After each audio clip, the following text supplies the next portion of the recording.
Now that we've discussed the core equation in finance, income minus expenses equals cash flow, and the importance of making that surplus as large as possible so you can invest more quickly, we need to discuss what to do with that money. This is where we tie positive cash flow and the investment opportunities it provides to the question, what is your money for? As adults, you likely have some pretty good ideas about your values. You know what things matter to you and what things you can do without. For example, a new car always sounds appealing, but if your car still serves your needs, it's in good condition and it runs well, is it a smart decision to get a new one just because you can get the loan? If it decreases your cash flow, you might decide to wait. Or if you love eating out, but you're doing it twice a week, you may not want to cut it altogether. That would deprive your current self of something you enjoy, but could you be just as happy eating out once a week or twice a month? It's a trade-off only you can choose, but your goal is to find the right balance for you. What's the sweet spot between maximizing investments for your future self and enjoying life right now? There's no right or wrong answer, and it might change from time to time.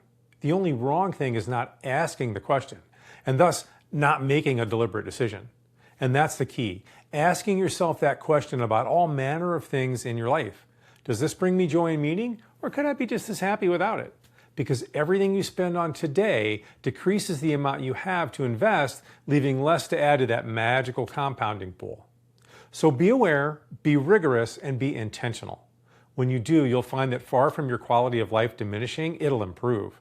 You'll still be doing the things that actually matter to you, but you'll be cutting away the things that don't. And by doing that, you'll build financial security faster and march steadily towards financial freedom. The sense of security and confidence that brings is quite powerful. Okay, so once you identify the areas that bring you joy, you want to start allocating money into different buckets so you have funds specifically for those things.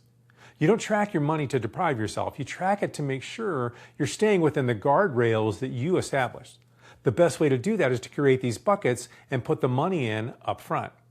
This might include things like a house maintenance fund or a vacation fund, college fund, or an additional investment fund. And I say additional investment because if you have a job, you should already be contributing to your 401k. And as soon as you're able, you want to be maxing out your annual 401k contribution. The other funds are examples. Whatever they are will be unique to you and the things that you value. And once you dial those in, you can optimize and adjust as you go, depending on your life. So other than your work 401k, the other fund that you definitely should have, though, is an emergency fund. A lot of people say 3 months, but that's not a very generous buffer. 6 months is a much more secure goal. You want 6 months of basic spending set aside in a high-yield savings account. And you want it there so you can access it freely if you need it, but also so it earns interest while it sits. The security that provides is invaluable. And you can also see how the habit of tracking is important here. Without that base knowledge, how would you know how much you needed for a 6-month fund? And so what about kids? I mentioned last week we would talk about helping kids explore their passions. And that's vital because kids and young adults are still very much figuring out what they value spending money on and what they don't. Some of that is going to be trial and error. And the more of that you can get them working on while they're still at home, the better. Trial and error with spending carries far fewer consequences when you aren't yet fully on the hook for all of life's expenses. They can weather the inevitable wasteful spending much more easily with no risk of turning to credit cards and getting sucked into the credit card debt vortex of despair. So be aware of your kids' interests. Encourage them to try new things and learn new skills. Some won't stick, or they won't be for them, and that's perfectly okay. That's part of the process. Anything they determine isn't for them gets them one step closer to an interest that does light them up. And when they find that thing, encourage them like crazy. Then take it one step further. Nudge them to find ways to make money from those interests. If they love something, they're going to want to do more of it. So help them see how that skill can be useful to other people, and then help them connect how they might make money from it. You're now connecting their passion to income, and at the very least, this teaches them they can have a side hustle doing something that they enjoy.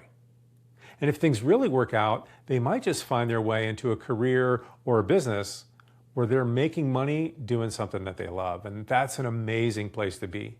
So this week, start establishing the habit of creating buckets for your money.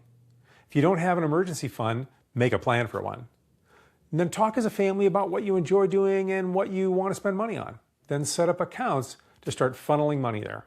And while you're teaching your kids this same habit, get them thinking about what they enjoy and where the intersection is between being useful to others and making some extra money. Have fun with all of this week. Thanks for watching. Please like, subscribe, and share with other parents who want to raise money smart kids. See you next week.